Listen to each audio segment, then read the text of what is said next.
To all, welcome to our channel. అందరు బాగున్నారా? This is Mary Pratyusha.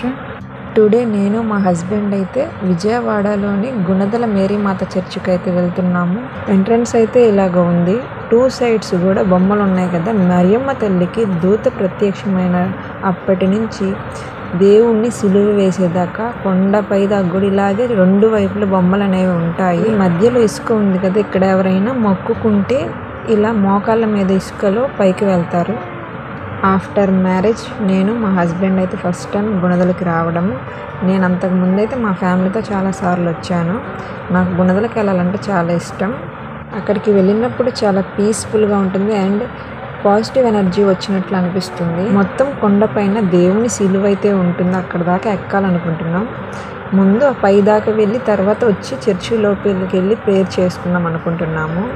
అందుకే వెళ్తున్నాము లోపలికి. మీ దగ్గర ఏదైనా లగేజీ ఉంటే అక్కడ లగేజీ కౌంటర్ ఉంటుంది, అక్కడ ఇవ్వచ్చు. బ్యాగుకి 50 రూపీసో 30 రూపీసో ఉంటుంది. కొంత టైం అని ఇస్తారు. టోకెన్ ఒకటి ఇస్తారు. చర్చి దగ్గర ఎవరన్నా నైట్ స్టే చేయాలనుకుంటే స్టే చేయడానికి కూడా ఉంటుంది. ఇక్కడ క్యాండిల్స్ వెలిగిస్తూ ఉంటారు.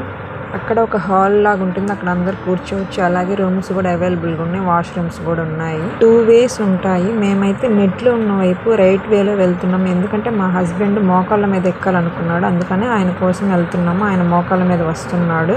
మాకు కొంచెం టైం ఎక్కువే పట్టింది, ఎందుకంటే మోకాళ్ళ మీద రావడం వల్ల మా హస్బెండ్ ఇలా ఎందుకు చేస్తుంటారంటే పైదాకా ఎక్కేలోపు మనం అనుకున్నది జరిగిద్దని ఒక ఉద్దేశంలో బిలీవ్ చేసేవాళ్ళు మాత్రం చేస్తుంటారు. అందరికీ అలా చేయాలనే రూల్ లేదు, ఎవరిష్టం వాళ్ళది. ఇటు సైడ్ అయితే అన్ని మెట్లు ఉంటాయి, మోకాళ్ళ మీద ఎక్కడానికి కూడా ఈజీగా ఉంటుందని మేమైతే ఇలా వెళ్తున్నాము. వెళ్ళే దారిలో సైడ్స్ వాక్యాలు కూడా ఉంటాయి, అవి చదువుతూ కూడా వెళ్ళొచ్చు.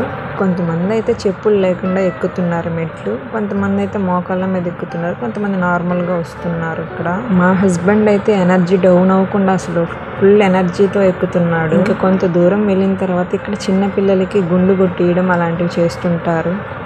ఇక్కడ మేరీ మాత స్టాట్యూ ఉంటుంది. సగం దూరం వచ్చినాక మేమైతే అక్కడ వరకు వచ్చాము. ఇక్కడ ఫొటోస్ కూడా తీస్తూ ఉంటారు, తీసి అప్పటికప్పుడే ఇస్తుంటారు అక్కడే. ఇక్కడ నుంచి వ్యూ మాత్రం సూపర్గా ఉంది. ఇంత పైకి అప్పుడే ఎక్కామనిపించింది మాకైతే.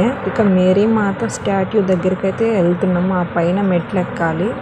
ఇక్కడైతే టెంకాయలు కూడా కొడుతున్నారు. నేనైతే అలాంటి వాటిని బిలీవ్ చేయను. మేమైతే టెంకాయలు తీసుకురాలేదు, కానీ మా హస్బెండ్ మోకాళ్ళ మీద రావడం చూసి ఒక ఆంటీ అయితే మాకు 2 టెంకాయలు ఇచ్చి కొట్టమని చెప్తే మా హస్బెండ్ అక్కడ కొట్టారు.